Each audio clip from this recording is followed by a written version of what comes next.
Day 57, reading through the scriptures. We're starting in Exodus chapter 7.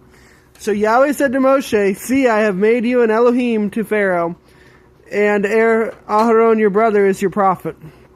You shall speak all that I command you, and Aharon your brother shall speak to Pharaoh, to let the children of Israel go out of his land. But I am going to harden the heart of Pharaoh, and shall increase my signs and my wonders in the land of Mitzrayim. And Pharaoh is not going to listen to you, and I shall lay my hand on Mitzrayim, and bring my divisions of my people, the children of Israel, out of the land of Mitzrayim by great judgments. And the Mitzrites shall know that I am Yahweh, when I stretch out my hand on Mitzrayim, and I shall bring the children of Israel out from among them." And Moshe and Aharon did as Yahweh commanded them, so they did.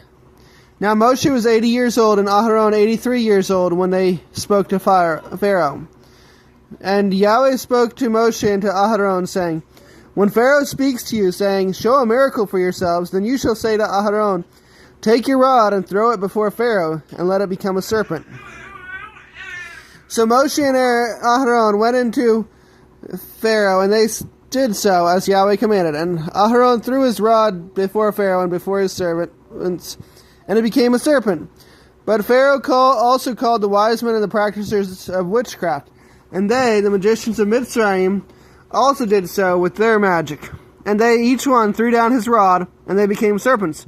But the rod of Aharon swallowed up their rods. And Pharaoh's heart was strengthened, and he did not listen to them as Yahweh had said. And Yahweh said to Moshe, "The heart of Pharaoh is hard, he refuses to let the people go. Go to Pharaoh in the morning as he goes out to the water, and you shall stand by the river's bank to meet him. And take in your hand the rod which was turned into a serpent. And you shall say to him, 'Yahweh, the Elohim of the Hebrews, has sent me to you, saying, Let my people go, so that they serve me in the wilderness. But see, until now you have not listened. Thus said Yahweh, By this you know that I am Yahweh. See, I am striking the waters which are in the river with the rod that is in my hand, and they shall be turned to blood. And the fish in the river shall die, and the river shall stink, and the Mitzrites shall find it impossible to drink the water of the river.' And Yahweh spoke to Moshe, 'Say to Aharon, Take your rod and stretch out your hand over the waters of Mitzrayim, over their streams, over the rivers, over their ponds, and over all their pools of water, that they become blood. And there shall be blood in all the land of Mitzrayim, both in wooden and in stone containers.'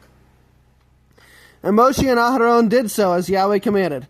And he lifted up the rod and struck the waters that were in the river, in the eyes of Pharaoh and in the eyes of his servants. And all the waters that were in the river were turned to blood. And the fish that were in the river died, and the river stank, and the Mitzrites were unable to drink the water of the river. And the blood was in all the land of Mitzrayim. And the magicians of Mitzrayim did the same with their magic. And the heart of Pharaoh was strengthened, and he did not listen to them, as Yahweh had said. And Pharaoh turned and went into his house, and his heart was not moved by this either. And all the Mitzrites dug all around the river for water to drink, for they were unable to drink the water of the river. And 7 days were completed after Yahweh had struck the river. Isaiah 57. The righteous one has perished, and no one takes it to heart, and committed men are taken away, while no one understands that the righteous one is taken away from the presence of evil. He enters into peace. They who walk in integrity rest on their beds. But come here, you sons of the sorceress, you offspring of the adulterer and the whore. Against whom are you sporting? Against whom do you make a wide mouth and stick out your tongue? Are you not children of transgression, offspring of falsehood, being inflamed with the mighty ones under every green tree, slaying the children in the valleys, under the clefts of the rocks? Among the smooth stones of the stream is your portion. They are your lot. Also to them you have poured a drink offering. You have offered a grain offering. Am I comforted in these? On a high and lofty mountain you have set your bed. There too you went up to slaughter as slaughtering. Also behind the doors of their posts you have set up your remembrance. For you have departed from me and have gone up to them. You have made your bed wide and made a covenant with them. You have loved their bed where you saw their hand. And you went to the sovereign with ointment and increased your perfumes. And you sent your messengers far off and lowered yourself even to Sheol. You have wearied yourselves with your many wanderings, yet you did not say, I give up. You have found the life of your hand, therefore you were not grieved. And of whom have you been afraid or feared that you have lied and not remembered me, nor taken it to your heart? Have I not been silent even from of old, and you have not feared me? Let me declare your righteousness and your works, for they do not profit you. When you cry out, let your collection of idols deliver you. But the wind shall bear them all away, a breath take them. But he who has taken refuge in me shall inherit the land, and possess my set-apart mountain. And one shall say, heap it up, prepare the way, take the stumbling block out of the way of my people. For thus declares the high and exalted one who dwells forever, whose name is set apart. I dwell in the high and set apart place, with him who has a bruised and humble spirit, to revive the spirit of the humble, and to revive the heart of bruised ones. For I would not strive forever, nor am I wroth forever, for the spirit would grow faint before me, even the beings I have made. For the crookedness of his unfair gain I was wroth, and I struck him. I hid myself and was wroth, and he went on backsliding in the way of his heart. I have seen his ways, but now I heal him, and I lead him and restore comforts to him and to his mourners. Creating the fruit of the lips, peace, peace to him who is far off and to him who is near, said Yahweh, and I shall heal him. But the wrong are like the troubled sea, for it is unable to rest, and its waters cast up mud and dirt. There is no peace, said my Elohim, for the wrong. Psalm 57. Show me favor, O Elohim, show me favor.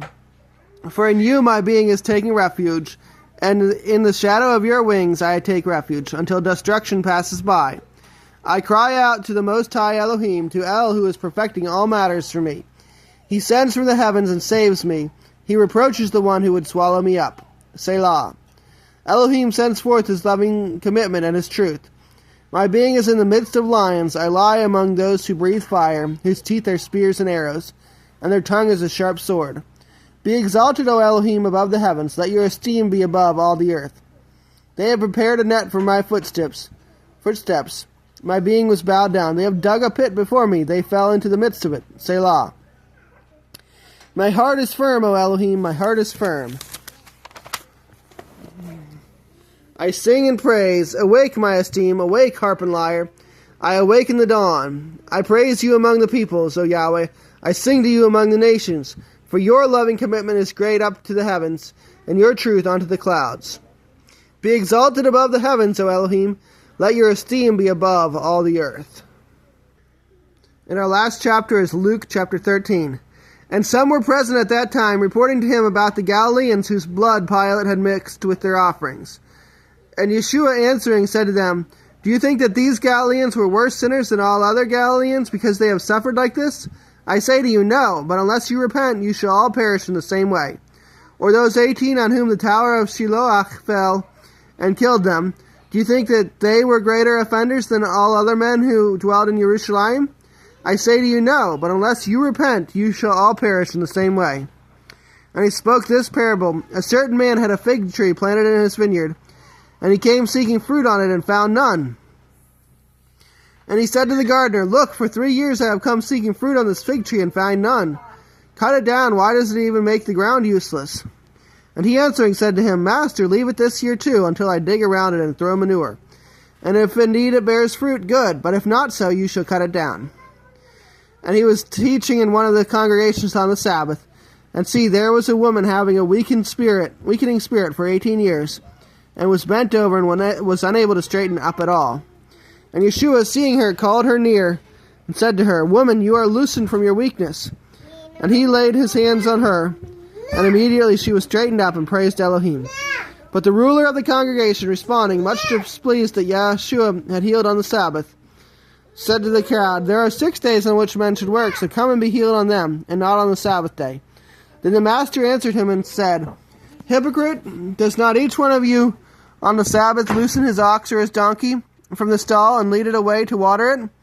And this one, being a daughter of Abraham, whom Satan has bound, look, for 18 years, should she not be loosened from this bond on the Sabbath? And when he said that, all his opponents were put to shame, and all the crowd rejoiced for all the splendid works being done by him. Therefore he said, What is the reign of Elohim like, and to what shall I compare it? It is like a mustard seed which a man took and threw into his garden. And it grew and became a large tree, and the birds of the heavens nested in its branches. And again he said, To what shall I compare the reign of Elohim?